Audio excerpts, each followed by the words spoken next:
ប្រើនេះហ៎លេខកាពីកដៅថ្ងៃហើយនឹងអា BB បងល្អប្រើមែនតើបងអើយខ្ញុំជាប់ចិត្តនិយាយទៅ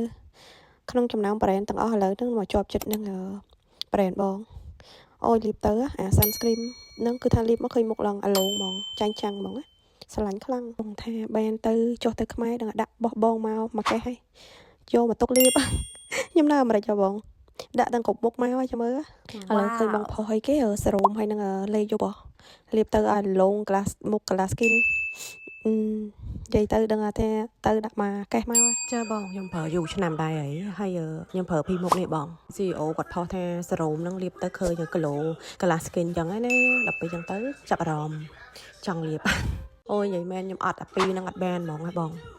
ទៅកម្មវិធីគេអីនិយាយទៅលាបតែអាហ្នឹងផាត់មកឃើញមុខយើងដូចថា smooth ស្អាតបដ ாய் ពេលទៅឡើងដូចថាយើងអត់លាបវាអត់បានហ្មងលាបទៅវាមុខយើងវាស្អាតមែនណាបងហើយជួយបិទបាំងស្នាមទៀតលក្ខណៈថាមុខខ្ញុំពេលអត់ទាន់លាបវាផ្សេងតែពេលលាបទៅវាផ្សេងហ្មងវាទៅជាស្អាតម៉ត់ smooth បដ ாய் អត់ទេនិយាយទៅខ្ញុំប្រើច្រើនណាស់បងប៉ុន្តែ